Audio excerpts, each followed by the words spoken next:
ಮೀನರಾಶಿಯ ವೀಕ್ಷಕರೆಲ್ಲರಿಗೂ ಸಹ ವಿಠಲ್ ಭಟ್ ಮಾಡುವಂತಹ ನಮಸ್ಕಾರ ಹಾಗೂ ಚಾನಲ್ಗೆ ಸ್ವಾಗತ. ವೀಕ್ಷಕರೇ, ಮೊದಲನೇ ಸಲ ನಮ್ಮ ಚಾನಲ್ ಬರ್ತಾ ಇದ್ದೀರಾ ಅಥವಾ ಹಲವಾರು ಸಲ ಬಂದಿದ್ರೆ ಇನ್ನು ಸಬ್ಸ್ಕ್ರೈಬ್ ಮಾಡ್ಕೊಳ್ಳಿ ಅಂದ್ರೆ ದಯವಿಟ್ಟು ಕೆಳಗೆ ಸಬ್ಸ್ಕ್ರೈಬ್ ಬಟನ್ ಅಂತ ಸಬ್ಸ್ಕ್ರೈಬ್ ಮಾಡ್ಕೊಳ್ಳಿ.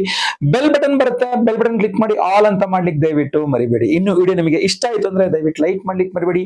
ವಾಟ್ಸ್ಆಪ್, ಫೇಸ್ಬುಕ್, ಮೆಸೆಂಜರ್, ಟೆಲಿಗ್ರಾಮ್ ಎಲ್ಲ ಕಡೆ ಸಾಮಾಜಿಕ ಜಾಲತಾಣಗಳಲ್ಲಿ ಈ ಪರ್ಟಿಕ್ಯುಲರ್ ವಿಡಿಯೋನ ಶೇರ್ ಮಾಡ್ಲಿಕ್ಕೆ ಮರಿಬೇಡಿ. ಯಾಕೆ ಅಂದ್ರೆ ಪ್ರತಿಯೊಬ್ಬ ಮೀನರಾಶಿಯವರಿಗೆ ವಿಡಿಯೋ ರೀಚ್ ಆಗಬೇಕು. ವಿಡಿಯೋದ ವಿಚಾರ ಏನಪ್ಪಾ ಅಂತಂದ್ರೆ ಮೀನರಾಶಿಯವರ ಮೇ ತಿಂಗಳ ಮಾಸ ಭವಿಷ್ಯ. ಸ್ವಲ್ಪ ಲೇಟ್ ಆಗಿ ಕೊಡ್ತಾ ಇದ್ದೀನಿ, ಯಾಕಂದ್ರೆ ಹ್ಯಾಂಡಲ್ ಪಾಯಿಂಟ್ ಎಲ್ಲ ಕೊಡ್ತಾ ಇದ್ದೀನಿ ಅಂತ ಅನ್ಸುತ್ತೆ. ಬಟ್ ಈ ಗುರುಗೋಚಾರ ಫಲದ ವಿಡಿಯೋ ಆಮೇಲೆ ಹೋಮ್ಗಳೆಲ್ಲ ಮಾಡಿದ್ವಲ್ಲ, ಸೊ ಅದೆಲ್ಲ ಸ್ವಲ್ಪ ಸಮಯಾವಕಾಶದ ಕೊರತೆ ಆಗ್ಬಿಟ್ಟಿತ್ತು. ಸೊ ಅದರಿಂದ ಲೇಟ್ ಆಯ್ತು ವಿಡಿಯೋ, ಕ್ಷಮೆ ಇರಲಿ. ಸೊ ಪ್ರತಿಯೊಬ್ಬರಿಗೂ ವಿಡಿಯೋನ ರೀಚ್ ಮಾಡ್ಲಿಕ್ಕೆ ಶೇರ್ ಮಾಡ್ಲಿಕ್ಕೆ ದಯವಿಟ್ಟು ಮರಿಬೇಡಿ. ಮೊದಲನೇದಾಗಿ ಮೇ ತಿಂಗಳ ಗ್ರಹ ಸ್ಥಿತಿಗಳು ನೋಡ್ಕೊಂಡ್ಬರೋಣ. ಮೇ 1ನೇ ತಾರೀಕು ಗುರು ಗ್ರಹ ವೃಷಭ ರಾಶಿಗೆ ಬರ್ತಾನೆ. ವರ್ಷಕ್ಕೊಮ್ಮೆ ಬದಲಾಗುವಂತಹ ಗುರುಗ್ರಹ ಈ ಬಾರಿ ವೃಷಭ ರಾಶಿಗೆ ಮೇ 1ನೇ ತಾರೀಕೆ ಬರ್ತಾ ಇದ್ದಾನೆ. ಇನ್ನು ಮೇ 10ನೇ ತಾರೀಕು ಮೇಷ ರಾಶಿಗೆ ಬುಧ ಗ್ರಹ ಸಂಚಾರ. ಮೇ 14ನೇ ತಾರೀಕು ವೃಷಭ ರಾಶಿಗೆ ರವಿಗ್ರಹದ ಸಂಚಾರ. ಮೇ 19ನೇ ತಾರೀಕು ವೃಷಭ ರಾಶಿಗೆ ಶುಕ್ರನ ಸಂಚಾರ. ಇದು ಪ್ರಧಾನವಾದಂತಹ ಗ್ರಹ ಸ್ಥಿತಿಗಳು ಮೇ ತಿಂಗಳಿಗೋಸ್ಕರ. ವೀಕ್ಷಕರೇ, ಮೇ ತಿಂಗಳ ಗ್ರಹ ಸ್ಥಿತಿಗಳು ಹೀಗಿರುವಾಗ ಹೇಗಿರಲಿದೆ ಮೇ ತಿಂಗಳು ನಿಮಗೆ ಮೀನರಾಶಿಯವರಿಗೆ ಅಂತ ನೋಡಕ್ ಹೋದ್ರೆ ಸ್ವಲ್ಪ ಉಗ್ರ ಸ್ವಭಾವದವ್ರು ಆಗ್ಬಿಡ್ತೀರಾ ನೀವು ಅಂತ ಕಂಡು ಬರ್ತಾ ಇದೆ. ನಿಮ್ಮ ಸ್ವಭಾವವೇ ಒಂದ್ ಸ್ವಲ್ಪ ಉಗ್ರ ಸ್ವಭಾವ ಆಗ್ಬಿಡುತ್ತೆ ಮೇ ತಿಂಗಳಲ್ಲಿ ಅಂತ. ನಿಮ್ಮ ರಾಶಿಯಲ್ಲೇ ಕುಜ ಇರ್ತಾನೆ. ಸೊ ನಿಮ್ಮ ರಾಶಿಯಲ್ಲೇ ಕುಜ ಇದ್ದಾಗ ಏನ್ ಮಾಡ್ಬಿಡ್ತಾನೆ, ಅಲ್ಲೇ ರಾಹುನು ಇದ್ದಾನೆ. ಆದ್ರಿಂದಾಗಿ ಒಂದ್ ಸ್ವಲ್ಪ ಸಿಕ್ಕಾಪಟ್ಟೆ ಸಿಟ್ಟು, ನಿಮಗೆ ಕಂಟ್ರೋಲ್ ಮಾಡ್ಕೊಳಕ್ ಆಗ್ದಿರೋ ಅಷ್ಟು ಸಿಟ್ಟು ಬರ್ತಾ ಇರುತ್ತೆ ನಿಮಗೆ. ಇನ್ನು ಅದ್ರ ಆಫ್ಟರ್ ಎಫೆಕ್ಟ್ಸ್ ಏನಿರುತ್ತೆ, ಇನ್ನು ಹೊರಗಿಂದ ನಿಮ್ಮನ್ನ ನೋಡ್ತಕ್ಕಂಥವ್ರಿಗೆ ನಿಮಗೆ ಸಿಕ್ಕಾಪಟ್ಟೆ ಕೊಬ್ಬು, ನಿಮಗೆ ಸಿಕ್ಕಾಪಟ್ಟೆ ಅಹಂಕಾರ, ನಿಮಗೆ ಸಿಕ್ಕಾಪಟ್ಟೆ ದುರಹಂಕಾರ ನಿಮಗೆ ಅಂತ ಅನ್ಸುತ್ತೆ ಎದುರುಗಡೆ ಇರೋ ವ್ಯಕ್ತಿಗೆ. ನಿಮ್ಮಲ್ಲ ಅದು ಸತ್ಯ ಅಂತ ಹೇಳಲ್ಲ, ಸತ್ಯನೂ ಆಗಿರ್ಬೋದು ಸುಳ್ಳು ಆಗಿರ್ಬೋದು. ಬಟ್ ಎದುರುಗಡೆ ನಿಮ್ಮನ್ನ ಮಾತಾಡಿಸ್ತೀವಿ, ನಿಮ್ಮೊತ್ತಿಗೆ ವ್ಯವಹರಿಸ್ತಕ್ಕಂಥವ್ರಿಗೆಲ್ಲ ಏನನ್ಸುತ್ತೆ, ಸಿಕ್ಕಾಪಟ್ಟೆ ದುರಹಂಕಾರ ಬಂದ್ಬಿಟ್ಟಿದ್ಯಪ್ಪ ಇವರಿಗೆ ಅಂತ ಅನ್ಸುತ್ತೆ. ಸೊ ಆದ್ರಿಂದಾಗಿ ಸ್ವಲ್ಪ ಈ ಸಿಟ್ಟನ್ನ ಕಂಟ್ರೋಲ್ ಮಾಡ್ಕೊಡಿ. ನಿಮ್ಗೆ ಏನಾಗ್ಬಿಡುತ್ತೆ, ಒಂಥರ ಬಿಸಿ ತುಪ್ಪ ಆದಂಗೆ ಆಗ್ಬಿಡುತ್ತೆ. ಎಲ್ಲರ ಮೇಲೂ ಒಂಥರ ಅಸಹನೆ ಬಂದ್ಬಿಟ್ಟಿರುತ್ತೆ. ಎಲ್ಲ ವಿಚಾರಗಳಲ್ಲಿ ಅಸಹನೆ, ಎಲ್ಲರ ಮೇಲೆ ಅಸಹನೆ. ಯಾಕೆ, ನಿಮ್ಮ ರಾಶಿಯಲ್ಲಿ ಕುಜ ರಾಹು ಇದ್ದು ಸಪ್ತಮದಿಂದ ಕೇತು ದೃಷ್ಟಿ ಆಗ್ಬಿಡುತ್ತಲ್ಲ, ಆ ಕಾರಣದಿಂದ. ಇಲ್ಲೇನಾಗುತ್ತೆ, ನಿಮ್ಮ ರಾಶಿಯಲ್ಲೇ ಕುಜ ಇದ್ದಾನೆ ಅಂದಾಗ ಸ್ವಲ್ಪ ಬಾಡಿ ಹೀಟ್ ಕೂಡ ಜಾಸ್ತಿ ಆಗ್ಬಿಡುತ್ತೆ. ಸಿಕ್ಕಾಪಟ್ಟೆ ಉಷ್ಣ, ಶರೀರದ ಉಷ್ಣ ಜಾಸ್ತಿ ಆಗ್ಬಿಡುತ್ತೆ. ಅದರಿಂದ ಪಿತ್ತ ವಿಕಾರ ಆಗತ್ತೆ. ತುಂಬಾ ತಲೆ ಸುತ್ತು ಬರೋದು, ವಾಂತಿ ಬರೋದು. ಅದೇ ಈ ಬಿಸಿಲು ಸಿಕ್ಕಾಪಟ್ಟೆ ಮಾವಿನಕಾಯಿ ತಿನ್ನೋದು, ಉಪ್ಪು ಹುಳಿ ಖಾರ ತಿಂದ್ರೆ ರುಚಿ ಆಗತ್ತೆ ಅಂತ ವಾಮಿಟಿಂಗ್ ಬರುತ್ತೆ. ಸೊ ಅದರಿಂದ ಪಿತ್ತ ವಿಕಾರ ಆಗ್ಬಾರ್ದ್ರಿಂದ ಹುಳಿ ಅವಾಯ್ಡ್ ಮಾಡಿ, ದಯವಿಟ್ಟು ಹುಳಿ ಅವಾಯ್ಡ್ ಮಾಡಿ. ಹಸಿ ಖಾರ, ಎಣ್ಣೆಯಲ್ಲಿ ಕರಿದ ಪದಾರ್ಥಗಳು ಇದನ್ನೆಲ್ಲ ನೀವು ಬಿಡ್ಲಿಲ್ಲ ಅಂದ್ರೆ ಸಿಕ್ಕಾಪಟ್ಟೆ ಪಿತ್ತ ಜಾಸ್ತಿಯಾಗಿ ವಾಂತಿ ಆಗುತ್ತೆ ನಿಮಗೆ. ಸೊ ಈ ತಿಂಗಳಲ್ಲಿ ಅದೆಲ್ಲ ಜಾಸ್ತಿ ಇದೆ ನಿಮಗೆ. ಆದ್ರಿಂದ ದಯವಿಟ್ಟು ಗಮನಿಸಿ. ಟೂರ್ಗಳನ್ನ ರಜೆ ಹೌದು ಒಪ್ಕೊಳ್ತೀನಿ ಮೇ ತಿಂಗಳು, ಹಂಗಂತ ಅನಾವಶ್ಯಕ ಸುತ್ತಕ್ಕೆ ಹೋಗ್ಬೇಡಿ ದಯವಿಟ್ಟು ಆದಷ್ಟು. ಯಾಕೆಂದ್ರೆ ಗ್ರಹಸ್ಥಿತಿಗಳಷ್ಟು ಚೆನ್ನಾಗಿಲ್ಲ. ನಿಮ್ಮ ರಾಶಿಯಲ್ಲೇ ರಾಹುಕೇತು ಇದ್ದಾಗ ಪ್ರಯಾಣಗಳಲ್ಲಿ ಒಂದು ಸ್ವಲ್ಪ ಸಮಸ್ಯೆಗಳಾಗುತ್ತದೆ. ಆರೋಗ್ಯ ಬಾಧೆಯೂ ಆಗಬಹುದು, ಬೇರೆ ಬೇರೆ ಸಮಸ್ಯೆಗಳು ಆಗಬಹುದು. ಸೊ ಅದರಿಂದ ಅವಾಯ್ಡ್ ಮಾಡಿ ಅಂತ ನನ್ನ ಸಜೆಷನ್ ನಿಮಗೆ, ಆಯ್ತಲ್ವಾ. ಆರೋಗ್ಯ ರೀತಿಯ ಸ್ವಲ್ಪ ಸಮಸ್ಯೆಗಳಿದೆ. ಯಾಕಂದ್ರೆ ಈ BP, ಬ್ಲಡ್ ಪ್ರೆಷರ್, ಯಾಕಂದ್ರೆ ಕುಜ ಅಲ್ವಾ ಅಲ್ಲಿರೋದು. ಸೊ ಬ್ಲಡ್ ಪ್ರೆಷರ್ ರಿಲೇಟೆಡ್ ಪ್ರಾಬ್ಲಮ್ಗಳು ಕೆಲವರಿಗೆ, ಮೊದಲೇ ಇರ್ತಕ್ಕಂಥವ್ರಿಗೆ ಏರುಪೇರು ಆಗ್ತಕ್ಕಂಥದ್ದು, BP ಏರುಪೇರು ಆಗ್ತಕ್ಕಂಥದ್ದು, ಅಥವಾ ಈ ಸ್ತ್ರೀಯರಿಗೆ ಮುಟ್ಟಿನ ಸಮಸ್ಯೆ ಸ್ವಲ್ಪ ಹೆಚ್ಚು ಕಡಿಮೆ ಆಗ್ತಕ್ಕಂಥದ್ದು, ಜಾಸ್ತಿನೇ ಹೋಗ್ಬೋದು ಅಥವಾ ತುಂಬಾ ಕಡಿಮೆ ಹೋಗ್ಬೋದು, ತುಂಬಾ ಹೊಟ್ಟೆ ನೋವು ಬರುವಂಥದ್ದು ಅದ್ರ ರಿಲೇಟೆಡ್ ಆಗಿ ಎಲ್ಲ ಸಾಧ್ಯತೆಗಳು ಜಾಸ್ತಿ ಇದಾವೆ. ಸೊ ಆದ್ರಿಂದ ಇದೆಲ್ಲ ನೋಡಿ, ಮೇ ತಿಂಗಳಲ್ಲಿ ಹಿಂಗೆಲ್ಲ ಆಗುತ್ತೆ ಆರೋಗ್ಯ ಬಾಧೆ ಅಂದಾಗ ಕಂಟ್ರೋಲ್ ಮಾಡ್ಕೊಳ್ಳೋದು ನಿಮ್ ಕೈಲಿರುತ್ತೆ. ನೀವು ಆಹಾರ ಕಂಟ್ರೋಲ್ ಮಾಡ್ಕೊಂಡು ಮನಸ್ಥಿತಿಯನ್ನು ಕಂಟ್ರೋಲ್ ಮಾಡ್ಕೊಂಡ್ರೆ ಅರ್ಧ ಪ್ರಾಬ್ಲಮ್ ಸಾಲ್ವ್ ಆದಂಗೆ. ಇನ್ನು ನಮ್ಮ ಹೋಮ ಪೂಜೆ ಪುನಸ್ಕಾರ, ಹೋಮದ ಭಸ್ಮಧಾರಣೆ ಇತ್ಯಾದಿಗಳಾದಾಗ ಇನ್ನು ಫುಲ್ ಸರಿ ಹೋಗ್ಬಿಡತ್ತೆ.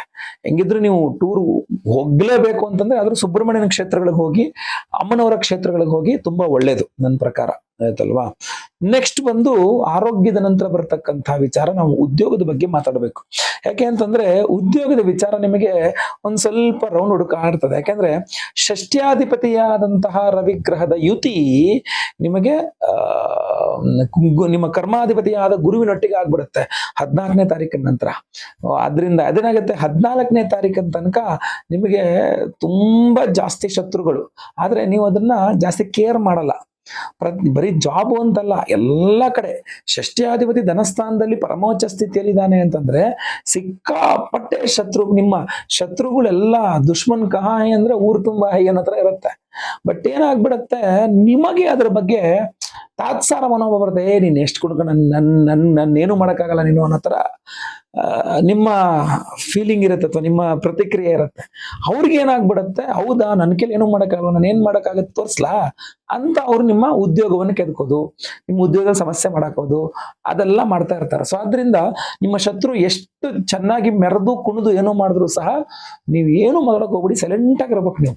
ಇಲ್ಲ ಅಂದ್ರೆ ನೀವೇ ಪ್ರಾಬ್ಲಮ್ ಮಾಡ್ಕೊಂತೀರ, ಆಯ್ತಲ್ವಾ? ನಿಮ್ಗೆ ಅವ್ರೇನು ಮಾಡಕ್ಕಾಗಲ್ಲ ಅಂದ್ರೆ ಅದನ್ನ ಹೇಳ್ಬೇಕು ಅಂತಿಲ್ಲ, ನಿಮ್ ಮನ್ಸಿಗೆ ನೀವ್ ಹೇಳ್ಕೊಂಡು ಸುಮ್ಮನೆ ಇದ್ರು ಸಾಕು ನೀವು ಅಂತ. ನಂತರ ಬಹು ಮುಖ್ಯವಾಗಿ ನೀವು ಗಮನಿಸಬೇಕಾಗಿದ್ದು, ತುಂಬಾ ಸಾಲ ಮಾಡ್ಕೊಂಡ್ಬಿಡ್ತೀರಾ. ಸಾಲದ ವಿಚಾರಗಳಲ್ಲಿ ನಿಮ್ಗೆ ಈ ಕಾಯಿನ್ ಹಿಂಗೂ ತಿರುಗ್ಬೋದು ಅಂತ ಏನಾಗ್ಬಿಡತ್ತೆ, ಷಷ್ಠ್ಯಾಧಿಪತಿ ಪರಮೋಚ್ಚ ಸ್ಥಿತಿಯಲ್ಲಿದ್ದಾನೆ. ಸೊ ನೀವು ಯಾವುದೇ ಲೋನಿಗೆ ಟ್ರೈ ಮಾಡಿ ಚಿಟ್ಟಿಕೆ ಹೊಡೆಷ್ಟಲ್ಲಿ ಸ್ಯಾಂಕ್ಷನ್ ಆಗ್ಬಿಡುತ್ತೆ. ಯಾವ ಪ್ರಾಬ್ಲಮ್ ಇದ್ರೂ ಸ್ಯಾಂಕ್ಷನ್ ಆಗ್ಬಿಡುತ್ತೆ. ಯಾವಾಗ 14ನೇ ತಾರೀಕಿನ ಒಳಗೆ, 14ರ ನಂತರ ನಾವು ಮಾತಾಡ್ತಾ ಇಲ್ಲ, ಮೇ 14ರ ಒಳಗೆ ನಿಮ್ಮ ಸಾಲ ನಿಮ್ ಅಕ್ಕತಲ್ಲ ಸ್ಯಾಂಕ್ಷನ್ ಆಗ್ಬಿಡುತ್ತೆ. ನೀವು ಒಂದು SMS ಓಕೆ ಎಸ್ ಅಂದ್ಬಿಟ್ರೆ ಸಾಕು, ನಿಮ್ಮ ಅಕೌಂಟ್ ಅಲ್ಲಿ ಬಂದ್ಬಿಡೋದು. ಅಥವಾ ಯಾವ್ದೋ ಫ್ರೆಂಡಿಗೆ ಸುಮ್ಮನೆ ಕೇಳಿರ್ತೀರ, ನಿಮ್ಮ ಅಕೌಂಟ್ ಟ್ರಾನ್ಸ್ಫರ್ ಮಾಡ್ಬಿಡ್ತಾನೆ. ಸೊ ಈ 14ನೇ ತಾರೀಕು ತನಕ ಬೇಗ ಸಾಲ ಸಿಕ್ಬಿಡುತ್ತೆ. ಸಿಗುತ್ತೆ ಅಂತ ಮಾಡ್ಕೊಂಡ್ರೋ ಫುಲ್ ಸಾಲ 15ನೇ ತಾರೀಕು ತಿರುಗಿ ನೋಡಿದ್ರೆ ನಿಮ್ ಸಾಲಗಳು ಇಲ್ಲಿ ಬಂದಿರತ್ತೆ. ಇಲ್ಲಿ ತನಕ ಇಲ್ಲ, ಇದು ಹೆಂಗ್ ಸಾಲ ಆಗೋಯ್ತು ನಿಮ್ಗೆ ಗೊತ್ತಾಗಲ್ಲ. ಸಡನ್ ಆಗಿ ಸಾಲ, ರಪ್ಪದ ಸಾಲಗಾರರಾಗ್ಬಿಟ್ಟಿರ್ತೀರ. ಅದೇ ಫ್ಲಿಪ್ ಆಫ್ ದ ಕಾಯಿನ್ ಈ ಕಡೆ ನೋಡಿದ್ರೆ, ನೀವು ಪ್ರಯತ್ನ ಮಾಡಿದ್ರೆ ಸಾಲಗಳನ್ನ ತೀರಿಸುವ ವಿಚಾರದಲ್ಲೂ ಅನುಕೂಲ ಆಗುತ್ತೆ ನಿಮಗೆ. ಅದನ್ನ ಯಾಕೆ ಯೋಚನೆ ಮಾಡಲ್ಲ? ಸೊ ಷಷ್ಠ್ಯಾಧಿಪತಿ ಪರಮೋಚ್ಚ ಸ್ಥಿತಿಯಲ್ಲಿ ಇರ್ತಾನೆ ಅಂದ್ರೆ ಸಾಲಗಳು ತೀರಿಸ್ಲಿಕ್ಕೂ ಅನುಕೂಲ ಮಾಡಿಕೊಡ್ಬೇಕವ, ಆಯ್ತಲ್ವಾ? ಬಟ್ ನೀವೇನ್ ಮಾಡ್ತೀರಾ, ಸಾಲಗಳನ್ನ ಜಾಸ್ತಿ ಮಾಡ್ಕೊಳ್ಳೋ ಟ್ರೈ ಮಾಡ್ತೀರಾ. ಈಗ ನೀವು ಸಾಲ ಮಾಡ್ಲೇಬೇಕಾ, ಹೋಮ್ ಲೋನ್ಗೋಸ್ಕರ ಟ್ರೈ ಮಾಡಿ, ಸೈಟ್ ಪರ್ಚೇಸ್ ಲೋನ್ಗೋಸ್ಕರ ಟ್ರೈ ಮಾಡಿ, ಅದು ತುಂಬಾ ಒಳ್ಳೇದು. ಅದು ಹೊರತುಪಡಿಸಿ ಬೇರೆ ಯಾವ್ದಕ್ಕೋ ಸಾಲಗಳು ಮಾಡ್ಕೊಂತೀರಾ. ಯಾವ್ದೋ ಹೊಂಡ ತುಂಬಲಿಕ್ಕೆ ಮತ್ತೊಂದು ಯಾವ್ದೋ ಹೊಂಡ ತೋಡಿ, ಆ ಮಣ್ಣು ತೆಗೆದು ಈ ಹೊಂಡ ತುಂಬಿ, ಆ ಹೊಂಡ ತುಂಬಕ್ ಮತ್ತೊಂದು ಹೊಂಡ ಮಾಡಿ, ಇವ್ರು ತುಂಬಾ ಹೊಂಡಗಳಾಗ್ಬಿಡುತ್ತೆ. ಸೊ ಅದರಿಂದ ಮೈಕೆಲ್ಲ ಸಾಲಗಳಾಗ್ಬಿಡುತ್ತೆ. ಹಂಗ ಆಗದಿರಂಗ್ ಬಹಳ ಎಚ್ಚರಿಕೆಯಿಂದ ನೋಡ್ಬೇಕು. ಶತ್ರು ಬಾಧೆ ತೀರಾ ಪರಾಕಾಷ್ಠೆ 2 ವಾರಗಳು ನಿಮಗೆ ಏನೋ ತೊಂದರೆ ಕೊಡೋರು ತೀರಾ ಜಾಸ್ತಿ ಇರ್ತಾರೆ. ಅದಕ್ಕೆ ಈ ಶತ್ರು ನಿಗ್ರಹ ವಾರಾಹಿ ಅಮ್ಮನವರ ಆರಾಧನೆ ಮಾಡ್ತಾ ಇದ್ದೇವೆ ನಾವು. ಮೇ 8ನೇ ತಾರೀಕು ವಿಶೇಷವಾದ ಅಷ್ಟದಿಗ್ಬಂಧನ ಮಹಾವಾರಾಹಿ ರಕ್ಷಾ ಕವಚವನ್ನೇ ಕೊಡ್ತಾ ಇದ್ದೇವೆ. ಶತ್ರು ನಿಗ್ರಹ ಮಹಾವಾರಾಹಿ ಹೋಮವನ್ನು ಮಾಡಿ, ಸುದರ್ಶನ ಹೋಮವನ್ನೆಲ್ಲ ಮಾಡಿ, ಯಾರ್ದು ಕಣ್ಣು ನಿಮ್ಮ ಮೇಲೆ ಬೀಳಬಾರದು ಅನ್ನುವಂತಹ ಕಾರಣಕ್ಕೆ, ಯಾರು ನಿಮ್ಗೆ ತೊಂದರೆ ಕೊಡಕ್ ಬರಬಾರ್ದು ಅಂತ ಅದಕ್ಕೋಸ್ಕರ ಒಂದು ವಿಶೇಷವಾದ ಉಂಗುರವನ್ನು ಕೊಡ್ತಾ ಇದ್ದೇವೆ. ಈ ವಿಡಿಯೋ ಎಂಡಲ್ಲಿ ತಿಳಿಸ್ತೇನೆ ನಿಮ್ಗೆ ಅದ್ರ ಬಗ್ಗೆ ಎಲ್ಲ. ಇನ್ನೊಂದು ಬಹಳ ಗಮನಿಸಬೇಕಾದಂತಹ ವಿಚಾರ ಏನಪ್ಪಾ ಅಂದ್ರೆ, ಫ್ರೆಂಡ್ಸ್ಗಳು ಕೂಡ ನಿಮ್ ಸಹಾಯಕ್ಕೆ ಬರಲ್ಲ. ನಿಮ್ ಜೊತೆಗೆ ಇರ್ತಾರೆ, ನಿಮ್ ಸಹಾಯಕ್ಕೆ ಬರಲ್ಲ. ನಿಮ್ ಫ್ರೆಂಡ್ಸ್ ಬರಲ್ಲ, ನಿಮ್ಮ ಬಿಸ್ನೆಸ್ ಪಾರ್ಟ್ನರ್ಸ್ ಬರಲ್ಲ, ನಿಮ್ಮ ಬಾಳ ಸಂಗಾತಿ ಕೂಡ ಬರಲ್ಲ ರೀ ನಿಮ್ ಜೊತೆಗೆ. ಹೌದು ಓಕೆ ಕರೆಕ್ಟ್, ನೀವು ಸರಿ ಇದ್ದೀರಾ ಅಂತ ಸಪೋರ್ಟ್ ಮಾಡಕ್ ಬರಲ್ಲ. ಬಹಳ ಬೇಜಾರಾಗ್ಬಿಡುತ್ತೆ ನಿಮ್ಗೆ. ಆದ್ರೆ ಒಂದ್ ಹೇಳ್ತೀನಿ, ಇದು ದೀರ್ಘಕಾಲಿಕ ಅಲ್ಲ. 10ನೇ ತಾರೀಕಿನ ತನಕ ನೀವು ಮಿಸ್ಅಂಡರ್ಸ್ಟ್ಯಾಂಡ್ ಮಾಡ್ಕೋಬೇಡಿ. 10ನೇ ತಾರೀಕಿನ ನಂತರ ನಿಮಗೆ ಇವರೆಲ್ಲ ಮತ್ತೆ ವಾಪಸ್ ನಿಮ್ ಸಪೋರ್ಟಿಗೆ ಬರ್ತಾರೆ.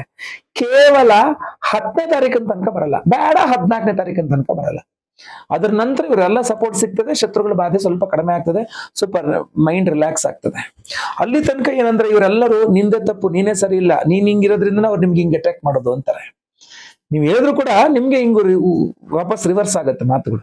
ಇವ್ರು ಯಾರು ನಂಗೆ ಹೆಲ್ಪ್ ಮಾಡಲ್ಲ, ನನಗೆ ನಾನೇ ಮಾಡ್ಕೋಬೇಕು, ನಾನು ಏನಿದ್ರು ನನಗೆ ನಾನೇ ರಕ್ಷಣೆ ತಗೋಬೇಕು, ಈ ತರದ್ದೆಲ್ಲ ಫೀಲ್ಗಳು ಬರುತ್ತೆ ನಿಮಗೆ, ಆಯ್ತಲ್ವಾ? ಸೊ ಅದಕ್ಕೋಸ್ಕರವಾಗಿ ಕೇರ್ಫುಲ್ ಆಗಿರಿ. ಮದುವೆಗೆ ಅವಿವಾಹಿತರು ವಿವಾಹಕ್ಕೋಸ್ಕರ ಮಾಡುವ ಪ್ರಯತ್ನಗಳು 10ನೇ ತಾರೀಕು ತನಕ ಸಕ್ಸಸ್ ಆಗಲ್ಲ. 10ನೇ ತಾರೀಕು ನಂತರ ಸಕ್ಸಸ್ ಆಗುತ್ತೆ. ಗಂಡ ಹೆಂಡತಿ ಜಗಳ ಇದ್ರು ಕೂಡ, ಜಗಳ ಇದ್ರು ಕೂಡ 10ನೇ ತಾರೀಕು ತನಕ ಸಾಲ್ವ್ ಆಗಲ್ಲ. 10ನೇ ತಾರೀಕು ನಂತರ ಸಾಲ್ವ್ ಆಗುತ್ತೆ, ಅಲ್ಲಿ ತನಕ ಸಾಲ್ವ್ ಆಗಲ್ಲ ಅದು.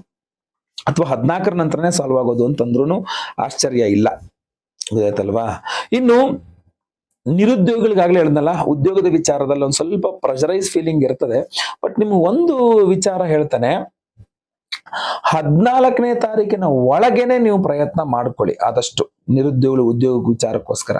ಇಲ್ಲ ಅಂತಂದ್ರೆ ಸ್ವಲ್ಪ ನಿಮಗೆ ಸಮಸ್ಯೆ, ಒಂದು ಇಂಟರ್ವ್ಯೂ ಫೇಸ್ ಮಾಡೋದು ಕೂಡ ತುಂಬಾ ಸಮಸ್ಯೆ ಆಗ್ಬಿಡುತ್ತೆ ನಿಮ್ಗೆ.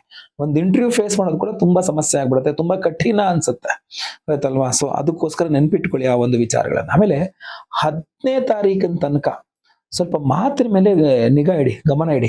ಏನ್ ಮಾತಾಡ್ತಾ ಇದ್ದೇನೆ ನಾನು, ಈ ಮಾತು ಎಲ್ಲಿಗೆ ಹೋಗಿ ಎಂಡ್ ಆಗ್ಬೋದು, ನಾನು ಈಗ ಹಿಂಗ್ ಮಾತಾಡ್ಬಿಟ್ರೆ ಆ ಮಾತನ್ನ ಯಾವ ತರ ತಿರುಚಿಬಿಡ್ಬೋದು ಇವರೆಲ್ಲ, ಇದ್ರ ಬಗ್ಗೆ ಎಲ್ಲ ಗಮನ ಹರಿಸ್ಬೇಕು ನೀವು. ಸೊ ಗಮನ ಹರಿಸಿದ್ರೆ ಇಲ್ಲ ಅಂದ್ರೆ ನಿಮ್ಮ ಮಾತನ್ನ ಬೇರೆ ಏನೋ ಎತ್ಕೊಂಡು ಬೇರೆ ಏನೋ ಹೇಳ್ಬಿಡ್ತಾರೆ, ಆಯ್ತಲ್ವಾ? ತಂದೆಯವರ ಆರೋಗ್ಯ ಹಾಗೂ ತಾಯಿಯ ಆರೋಗ್ಯ, ಯಾಕೆಂದ್ರೆ ಚತುರ್ಥಾಧಿಪತಿ ನೀಚ 10ನೇ ತಾರೀಕು 15ನೇ ತಾರೀಕು ತನಕ ತಾಯಿಯ ಆರೋಗ್ಯ ಚೆನ್ನಾಗಿರಲ್ಲ. ಅದಾದ್ಮೇಲೆ ತಾಯಿ ಆರೋಗ್ಯ ಸುಧಾರಿಸ್ಬಿಡುತ್ತೆ. ಬಟ್ ತಂದೆ ಆರೋಗ್ಯ ಇಡೀ ತಿಂಗಳು ಎಳೆದಾಡುತ್ತೆ ಸ್ವಲ್ಪ. ಸೊ ಅದರಿಂದಾಗಿ ತಂದೆ ತಾಯಿ ಜೊತೆ ಜಗಳ ಮನಸ್ತಾಪಗಳು ಮಾಡ್ಕೋಬೇಡಿ. ಅವರಿಗೆ ನಿಮ್ಮ ಅವಶ್ಯಕತೆ ಇರ್ತದೆ. ಸೊ ಅವ್ರಿಗೆ ಸ್ವಲ್ಪ ಮೆಡಿಕಲ್ ಟ್ರೀಟ್ಮೆಂಟ್ ಕೊಡಿಸೋದು, ಔಷಧೋಪಚಾರಗಳು ಮಾಡಿಸೋದು, ಅವ್ರಿಗೆ ಏನ್ ಬೇಕೋ ವ್ಯವಸ್ಥೆ ನೀವು ಸಂತಾನವಾಗಿ ನೀವು ಮಾಡ್ಬೇಕದನ್ನ, ಆಯ್ತಲ್ವಾ? ಏನೋ ಸ್ವಲ್ಪ ಕಷ್ಟ ಬಿಡುತ್ತದು. ಈ ವ್ಯಾಪಾರ ವ್ಯವಹಾರಗಳು ಮಾಡ್ತಕ್ಕಂಥವ್ರೆಲ್ಲರೂ ಸಹ ಬಿಸ್ನೆಸ್ ರಿಲೇಟೆಡ್ ಹೇಳ್ತೀನಿ ನಿಮಗೆ. 14ನೇ ತಾರೀಕಿಂದ 19ನೇ ತಾರೀಕಿನ ತನಕ ಸಮಯ ಇದೆಯಲ್ಲ, ನಿಮಗೆ ಬರ್ಬೇಕಾದ ದುಡ್ಡುಗಳು, ಬಿಸ್ನೆಸ್ ಪ್ರಾಫಿಟ್ ಇದೆಲ್ಲ ಮಾಡ್ಕೊಂಡ್ಬಿಡ್ಬೇಕು. 15ನೇ ತಾರೀಕಿನ ನಂತರನೂ ಒಂದ್ ಸ್ವಲ್ಪ ದುಡ್ಡು ನಿಂತ್ಕೊಂಡ್ಬಿಡ್ಬೋದು. 14ನೇ ತಾರೀಕು ಒಳಗಡೆ ಸ್ವಲ್ಪ ದುಡ್ಡುಗಳು ನಿಂತ್ಕೊಂಡ್ಬಿಡ್ಬೋದು. ಬಟ್ 14ರಿಂದ 19ರ ನಡುವಿನ ಸಮಯ ಇದೆಯಲ್ಲ, 14, 15, 16, 17, 18, 19, ಈ 6 ದಿವಸ, ಒಂದು ವಾರದ ಕಾಲ ಏನಿದೆಯಲ್ಲ, ಇದು ನಿಮಗೆ ಪ್ರಾಫಿಟ್ ಮಾಡ್ಕೊಡ್ತಕ್ಕಂಥ ಸಮಯ ಇದು. ಈ ಟೈಮಲ್ಲಿ ನೀವು ಪ್ರಾಫಿಟ್ ಮಾಡ್ಕೊಂಡ್ಬಿಡ್ಬೇಕು, ಬಿಸ್ನೆಸ್ ಮಾಡ್ತಕ್ಕಂಥವ್ರೆಲ್ಲರೂ ಸಹ, ಆಯ್ತಲ್ವಾ? ಅದನ್ನ ದಾಟ್ಬಿಟ್ರಿಂದ ಸ್ವಲ್ಪ ಹೆಚ್ಚು ಕಡಿಮೆ ಆಗ್ಬಿಡುತ್ತೆ. ವಿದ್ಯಾರ್ಥಿಗಳಿಗೂ ಅಷ್ಟೇ 10ನೇ ತಾರೀಕಿನ ತನಕ ಚೆನ್ನಾಗಿಲ್ಲ. 10ನೇ ತಾರೀಕಿನ ನಂತರ ವಿದ್ಯಾರ್ಥಿಗಳು ಚೆನ್ನಾಗಿರುತ್ತೆ, ಓದಿದ್ರೆ ನೆನಪಿರುತ್ತೆ, ಎಲ್ಲ ರೀತಿಯಲ್ಲಿ ಓಕೆ. ಅಲ್ಲಿ ತನಕ ಒಳ್ಳೆ ಫ್ರೆಂಡ್ಸ್ ಸಿಗಲ್ಲ, ಒಳ್ಳೆ ಟೀಚರ್ಸ್ ಸಿಗಲ್ಲ, ಒಳ್ಳೆ ಕಾಲೇಜ್ ಏನು ಫೈನಲೈಸ್ ಆಗಲ್ಲ. 10ನೇ ತಾರೀಕಿನ ನಂತರ ನಿಧಾನಕ್ಕೆ ಎಲ್ಲರೂ ಸರಿ ಹೋಗ್ತಾ ಬರುತ್ತೆ. ಹೌದು, ಕರೆಕ್ಟ್ ಅಂತ. ಎಜುಕೇಶನ್ ಲೋನ್ಗೆ ಟ್ರೈ ಮಾಡಿದ್ರೆ ಮಾತ್ರ ತುಂಬಾ ಚೆನ್ನಾಗಿ ಆಗ್ಬಿಡುತ್ತೆ ನಿಮ್ಗೆ. ಅದು 10ನೇ ತಾರೀಕಿಂದ 14ನೇ ತಾರೀಕಿನ ಒಳಗೆ ಎಜುಕೇಶನ್ ಲೋನ್ಗೆ ಟ್ರೈ ಮಾಡ್ತೀರ ಅಂದ್ರೆ ಖಂಡಿತವಾಗಿ ಅನುಕೂಲ ಆಗುತ್ತೆ. ಈ ಟ್ರಾನ್ಸ್ಫರ್ಗೆ ನನ್ ಕೇಳಿದ್ರೆ ಪ್ರಯತ್ನನೇ ಮಾಡಕ್ ಹೋಗ್ಬೇಡಿ. ಮೇ ತಿಂಗಳಲ್ಲಿ ಬಹಳ ಕಷ್ಟ ಆಗುವಂಥದ್ದು. ಇಲ್ಲ ಅಂದ್ರೆ ಎಲ್ಲೆಲ್ಲಿಗೂ ಹಾಕ್ಬಿಡ್ತಾರೆ ಮೇಲೆ, ಆಯ್ತಲ್ವಾ? ಸೊ ಈ ತಿಂಗಳು ಟ್ರೈ ಮಾಡಕ್ಕೆ ಹೋಗ್ಬೇಡಿ, ಆಮೇಲೆ ಟ್ರೈ ಮಾಡಿ. ಈ ತಿಂಗಳು ಟ್ರೈ ಮಾಡಕ್ಕೆ ಹೋಗ್ಬೇಡಿ. ಸ್ಯಾಲ್ರಿ ಹೈಕ್ ಇರಬಹುದು, ಪ್ರಮೋಷನ್ ಇರಬಹುದು, ಎಲ್ಲದೂ ಸಹ ಸ್ವಲ್ಪ ಸಮಸ್ಯೆ ಇದೆ. ವೈಯಕ್ತಿಕ ಜಾತಕದ ಮೇಲೆ ಡಿಪೆಂಡ್ ಆಗಿರುತ್ತೆ. ಪ್ರಯತ್ನ ಮಾಡ್ತೀರಾ ಅಂತ ಆದ್ರೆ ನನ್ನ ಪ್ರಕಾರ ನೀವು 14ನೇ ತಾರೀಕು ಇಂದ 19ನೇ ತಾರೀಕಿನ ಬಿಟ್ವೀನ್ ನೋಡ್ಕೊಂಡು ಟ್ರೈ ಮಾಡಿ, ಅವಾಗ ಒಂದ್ ಸ್ವಲ್ಪ ಅನುಕೂಲ ಆಗ್ಬೋದೇನೋ. ಓಕೆನಾ? ಒಳ್ಳೇದಾಗ್ಲಿ. ಇನ್ನು ಪರಿಹಾರದ ವಿಚಾರಕ್ಕೆ ಬಂದ್ರೆ, ಬಹುಮುಖ್ಯವಾಗಿ ನಿಮಗೆ ಒಂದು ವಿಶೇಷವಾದಂತಹ ಪರಿಹಾರ ವಿಚಾರಗಳು ತಿಳಿಸ್ತೇನೆ. ಒಂದು ವಿಶೇಷ ಮಂತ್ರ ಹೇಳ್ತಾನೆ. ಆ ಪರಿಹಾರ ಏನಪ್ಪಾ ಅಂತಂದ್ರೆ, ಪರಿಹಾರ ಏನಪ್ಪಾ ಅಂದ್ರೆ 2 ಪರಿಹಾರ ಹೇಳ್ತೇನೆ. ಒಂದು, ಈ ವಿಡಿಯೋದ ಎಂಡ್ ಅಲ್ಲಿ ನಿಮ್ಗೊಂದು ವಿಶೇಷವಾದ ಮಂತ್ರವನ್ನು ತಿಳಿಸ್ತೇನೆ. ಆ ಮಂತ್ರವನ್ನ ಡೈಲಿ ಒಂದು 18ರಿಂದ 21 ಬಾರಿ ರಿಪೀಟ್ ಮಾಡ್ಕೊಂಡು ಕೇಳ್ತಾ ಇರಿ. ನಿಮ್ಗೆ ಅದ್ಭುತವಾದಂತಹ ಒಂದು ಸುದರ್ಶನ ಮಂತ್ರವನ್ನು ಕೊಟ್ಟಿದ್ದೇನೆ ಈ ವಿಡಿಯೋ ಎಂಡ್ ಅಲ್ಲಿ. ಇನ್ನು ಸುದರ್ಶನ ಮಂತ್ರದಂತೆ ಸುದರ್ಶನ ಹೋಮ ಆದ್ರೆ ನೆಕ್ಸ್ಟ್ ಪವರ್ಫುಲ್. ಸೊ ಅದರಿಂದ ಪರಿಹಾರ ಸ್ವರೂಪವಾಗಿ ನಾವು ಮೇ 8ನೇ ತಾರೀಕು ಇವತ್ತಲ್ವಾ, ಇದು ಏನು ಮೇ ತಿಂಗಳ ಸಮಸ್ಯೆಗಳ ಪರಿಹಾರಕ್ಕೆ ಅಂತಲ್ಲ, ನಿಮ್ಮ ಎಲ್ಲಾ ಸಮಸ್ಯೆಗಳ ಪರಿಹಾರಕ್ಕೆ ಅನ್ನುವ ಕಾರಣಕ್ಕೋಸ್ಕರ ಮಾಡ್ತಾ ಇರೋದು. ಸೊ ಪರಿಹಾರ ಏನಪ್ಪಾ ಅಂದ್ರೆ, ಮೇ 8ನೇ ತಾರೀಕು ಅಮಾವಾಸ್ಯೆ ಚೈತ್ರ ಮಾಸದ ಅಮಾವಾಸ್ಯೆ ಅವತ್ತಿನ ದಿವಸ ನಮ್ಮ ಯಾಗಶಾಲೆಯಲ್ಲಿ ಒಂದು ವಿಶೇಷವಾದಂತಹ ಹೋಮ ಮಾಡ್ತಾ ಇದ್ದೇವೆ. ನಿಮ್ಮೆಲ್ಲರ ಶತ್ರುಗಳ ಬಾಧೆ ನಿವಾರಣ, ದೃಷ್ಟಿ ದೋಷಗಳ ನಿವಾರಣ, ಮಾಟ ಮಂತ್ರಗಳ ನಿವಾರಣ, ಕೋರ್ಟು ಕಚೇರಿ ಸಮಸ್ಯೆಗಳಿಂದ ನಿವಾರಣೆ ಮಾಡ್ಲಿಕ್ಕೋಸ್ಕರವಾಗಿ ಬಹಳ ಮುಖ್ಯವಾಗಿ ಶತ್ರು ನಿಗ್ರಹ ಮಹಾವಾರಾಹಿ ಹವನವನ್ನು ಮಾಡ್ತಾ ಇದ್ದೇವೆ. ಶತ್ರು ನಿಗ್ರಹ ಮಹಾವಾರಾಹಿ ಹವನ, ಅದರ ಜೊತೆಯಲ್ಲಿ ಅಷ್ಟದಿಗ್ಬಂಧನ ಮಹಾ ಸುದರ್ಶನ ಹವನ ನೋಡಿ. ಆ 2 ವಿಶೇಷವಾದ ಹೋಮಗಳನ್ನು ಮಾಡಿ ಈ ವಿಶೇಷವಾದ ಉಂಗುರವನ್ನು ಕೊಡ್ತಾ ಇದ್ದೇವೆ. ಈ ಉಂಗುರ ಏನಪ್ಪಾ ಅಂತಂದ್ರೆ ನೋಡಿ, ಅಷ್ಟದಿಗ್ಬಂಧನ ಮಹಾವಾರಾಹಿ ರಕ್ಷಾ ಉಂಗುರವನ್ನು ಕೊಡ್ತಾ ಇದ್ದೇವೆ. ಈ ಒಂದು ವಿಶೇಷವಾದ ಉಂಗುರ ನಾನು ಹಾಕೊಡಿನಲ್ಲ, ಈ ತರ ಈ 3 ಬೆರಳಲ್ಲಿ ಯಾವ್ದಾದ್ರು ಒಂದು ಬೆರಳಲ್ಲಿ ಹಾಕೋಬಹುದು ನೀವು. ತೋರು ಬೆರಳಿರ್ಬೋದು, ಮಧ್ಯದ ಬೆರಳಿರ್ಬೋದು, ಉಂಗುರದ ಬೆರಳಿರ್ಬಹುದು. ಈ 3 ಬೆರಳುಗಳಲ್ಲಿ ಯಾವ್ದಾದ್ರು ಒಂದು ಬೆರಳಲ್ಲಿ ಬಲಗೈನಲ್ಲಿ ಹಾಕೊಳ್ಳಿ ಇದನ್ನ. ಇದು ನಿಮಗೆ ಎಲ್ಲ ಮಾಟ ಮಂತ್ರ, ದೃಷ್ಟಿ ದೋಷ, ಶತ್ರು ಬಾಧೆ, ಈ ತರ ಎಲ್ಲ ಬಾಧೆಗಳನ್ನ ಪರಿಹಾರ ಮಾಡಿ ಮುಂದೆ ರಕ್ಷಣೆ ಸಿಗ್ತದೆ. ಹಿಂದಿನ ಬಾರಿ ಹೋದ ವರ್ಷ ನಾನು ಈ ಉಂಗುರ ಕೊಟ್ಟಿದ್ದೆ. ಬಹಳಷ್ಟು ಜನರ ಕೈಯಲ್ಲಿ ಇರಬಹುದು, ಇದ್ರೆ 1 ವರ್ಷ ಓಲ್ಡ್ ಆಗಿದೆ ಅದು, ಆದ್ರಿಂದ ಸ್ವಲ್ಪ ಪವರ್ ಡೌನ್ ಆಗಿರುತ್ತೆ. ಅದನ್ನ ಹರಿಯುವ ನೀರಿನಲ್ಲಿ ಹಾಕಿ ವಿಸರ್ಜನೆ ಮಾಡಿ, ಅಥವಾ ಅಶ್ವತ್ಥ ಮರ ಅಥವಾ ನಿಮ್ಮ ಇದಿರುತ್ತಲ್ಲ ಏನು ಅರಳಿ ಕಟ್ಟೆ ಅಂತಿರಲ್ಲ, ಅಲ್ಲಿ ತಗೊಂಡೋಗಿ ಅದನ್ನು ವಿಸರ್ಜನೆ ಮಾಡಿ ಬನ್ನಿ. ಇದನ್ನ ಸಂಕಲ್ಪ ಸೇವೆ ಕೊಟ್ಕೊಳ್ಳಿ. ಈ ವರ್ಷದ ಹೊಸ ಉಂಗುರ ಕೊಡ್ತೇವಲ್ಲ, ಇದನ್ನ ಧಾರಣೆ ಮಾಡ್ಕೊಳ್ಳಿ. ಬಹಳ ಪವರ್ಫುಲ್. ಹಿಂದಿನ ಸಲ ಅಂತೂ ನಾವು ಹೋಮ ಮುಗಿದ ಮೇಲೂ ಕೂಡ ಬಹಳಷ್ಟು ಜನ ಕೇಳಿದ್ದಾರೆ, ಬಟ್ ನಾವು ಯಾರಿಗೂ ಕೊಡಕ್ಕಾಗಿಲ್ಲ. ಯಾಕೆಂದ್ರೆ ಇದು ಕೇವಲ ಹೋಮದ ಸಂಕಲ್ಪ ಸೇವೆ ಕೊಟ್ಟವರಿಗೆ ಮಾತ್ರ. ಹೋಮ ನಡೆದ ದಿವಸ ಮಧ್ಯಾಹ್ನ ಮೇಲೆ ನೀವು ಫೋನ್ ಮಾಡಿದ್ರು ಕೂಡ ಇದು ಸಿಗಲ್ಲ ನಿಮಗೆ. ಸೊ ಆದ್ರಿಂದ ಸಂಕಲ್ಪ ಸೇವೆಗೆ ಹೆಸರು ಕೊಡೋರು ದಯವಿಟ್ಟು ನಿಮ್ಮ ಹೆಸರು, ಗೋತ್ರ ಗೊತ್ತಿದ್ರೆ ಗೋತ್ರ, ನಕ್ಷತ್ರ ಗೊತ್ತಿದ್ರೆ ನಕ್ಷತ್ರ, ನಿಮ್ಮ ರಾಶಿ ಹಾಗೂ ನಿಮ್ಮ ವಿಳಾಸವನ್ನು ಬೇಗ ವಾಟ್ಸಪ್ ಮಾಡ್ಕೊಳ್ಳಿ. ನೋಡಿ, ಅಷ್ಟ ದಿಗ್ಬಂಧನ ಮಹಾವಾರಾಹಿ ರಕ್ಷಾ ಕವಚ, ಇದನ್ನ ಶತ್ರು ನಿಗ್ರಹ ವಾರಾಹಿ ಹೋಮ, ಅಷ್ಟ ದಿಗ್ಬಂಧನ ಮಹಾ ಸುದರ್ಶನ ಹವನ, ಸ್ವಯಂವರ ಪಾರ್ವತಿ ಹವನ, ಅವಿವಾಹಿತರಿಗೆ ವಿವಾಹ ಸಿದ್ಧಿ ಆಗಬೇಕು, ವಿವಾಹಿತರಿಗೆ ಅನ್ಯೋನ್ಯಸಿಕ ದಾಂಪತ್ಯ ಜೀವನ ಸಿಗಬೇಕು, ಸ್ವಯಂವರ ಪಾರ್ವತಿ ಹೋಮ ಮಾಡ್ತಾ ಇದ್ದೇವೆ.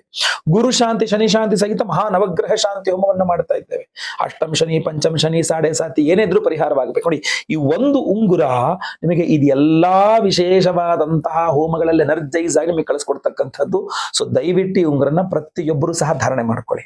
ಏನು ಇಲ್ಲ, ಸಿಂಪಲ್, ಸ್ಕ್ರೀನ್ ಮೇಲೆ ಇರ್ತಕ್ಕಂಥ ನಂಬರ್ಗೆ ನಿಮ್ಮ ಹೆಸರು, ಗೋತ್ರ ಗೊತ್ತಿದ್ರೆ ಗೋತ್ರ, ನಕ್ಷತ್ರ ಗೊತ್ತಿದ್ರೆ ನಕ್ಷತ್ರ, ನಿಮ್ಮ ರಾಶಿ ಹಾಗೂ ನಿಮ್ಮ ವಿಳಾಸವನ್ನ ವಾಟ್ಸ್ಆಪ್ ಮಾಡಿಕೊಂಡ್ರೆ ಆಯ್ತು. ಒಳ್ಳೆಯದಾಗ್ಲಿ.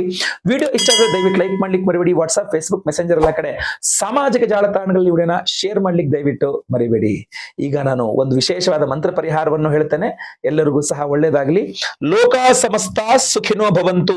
ನಾರಾಯಣ ನಾರಾಯಣ ನಾರಾಯಣ. ಓಂ ಕ್ಲೀಂ ಕೃಷ್ಣಾಯ ಗೋವಿಂದಾಯ ಗೋಪೀಜನವಲ್ಲಭಾಯ ಪರಾಯ ಪರಮಪುರುಷಾಯ ಪರಮಾತ್ಮನೆ ಪರಕರ್ಮ ಮಂತ್ರ ಯಂತ್ರೌಷಧ ಅಸ್ತ್ರ ಶಸ್ತ್ರಾಣಿ ಸಂಹರ ಸಂಹರ ಮೃತ್ಯೋರ್ಮೋಚಯ ಮೋಚಯ. ಓಂ ನಮೋ ಭಗವತೆ ಮಹಾಸುದರ್ಶನಾಯ ದೀಪ್ತ್ರೇ ಜ್ವಾಲಾಪರೀತಾಯ ಸರ್ವದಿಕ್ಷೋಭಣಕರಾಯ ಹುಂ ಫಟ್ ಬ್ರಹ್ಮಣೇ ಪರಂಜ್ಯೋತಿಷೇ ಸ್ವಾಹಾ.